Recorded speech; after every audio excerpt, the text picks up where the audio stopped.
শতকের অশান্ত মধ্যপ্রাচ্য যুদ্ধ, বিশ্বাসঘাতকতা আর ক্ষমতার দ্বন্দ্ব যেন ছিল নিত্যসঙ্গী। কিন্তু সেই অন্ধকারের মধ্যেই উদিত হলো এক নক্ষত্র, সুলতান সালাউদ্দিন আইয়ুবী।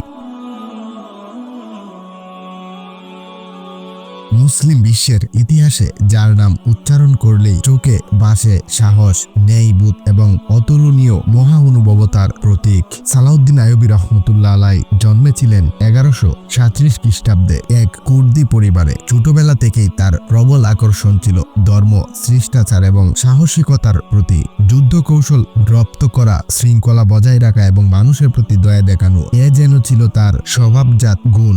যখন তিনি নুরউদ্দিন জাহাঙ্গীর সেনাবাহিনীতে যোগ দেন, তখন থেকেই তার নেতৃত্ব গুণ স্পষ্ট হতে শুরু করে। দীর্ঘ সংগ্রামের পর যখন তিনি মিশর এবং সিরিয়ার নেতৃত্ব হাতে পান, তখন তার সামনে ছিল এক মহৎ লক্ষ্য, মুসলিমদের এক পতাকায় ঐক্যবদ্ধ করা এবং জেরুজালেমকে অত্যাচারের হাত থেকে মুক্ত করা।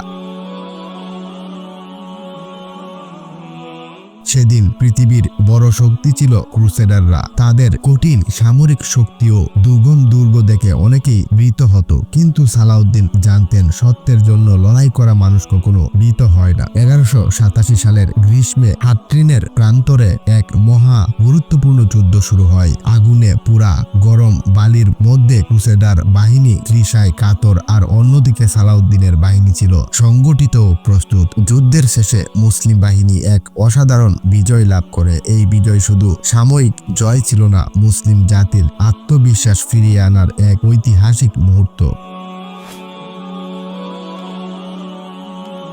হাট্টিন জয় করার পর সালাউদ্দিনের সামনে সবচেয়ে বড় পরীক্ষা ছিল জেরুজালেম বিজয়। একসময়ের হারানো নগরী মুসলিমদের চোখে ছিল অশ্রুসিক্ত স্মৃতি, কিন্তু শহর দখলের পর তিনি যা করলেন তা ইতিহাসকে আরো মহিমান্বিত করে তুলল। শহরের মানুষ ভেবেছিল এবার নিশ্চয়ই প্রতিশোধের রক্তস্রোত বইবে, কিন্তু না, সালাউদ্দিন ঘোষণা দিলেন, এ শহর আল্লাহর শান্তির নগরী, এখানে কোনো নিরাপদ মানুষের ক্ষতি হবে না। ক্রুসেডারদের মধ্যে কেউ মুক্তিপণ দিতে না পারলেও তিনি তাদের ছেড়ে দেন। শিশু, নারী ও বৃদ্ধদের সম্পূর্ণ নিরাপত্তা দিয়ে শহর ছাড়তে দেন। তার এই দয়া ও ন্যায়পরায়ণতা দেখে এমনকি শত্রুরাও মুগ্ধ হয়ে তাকে সম্মান জানায়।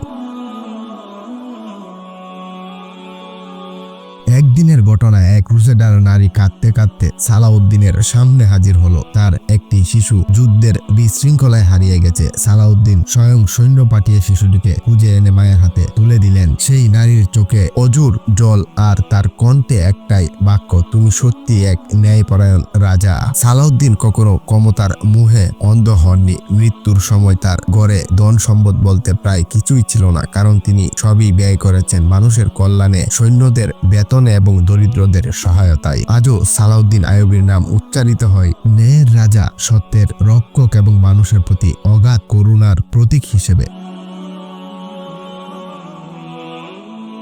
তার জীবনের প্রতিটি অধ্যায়ে শিক্ষা আছে। সাহস শুধু তলোয়ারে নয়, চরিত্রেই থাকে। আর বিজয় শুধু যুদ্ধক্ষেত্রে নয়, মানুষের হৃদয়ে স্থান লাভ করাতেই নিহিত।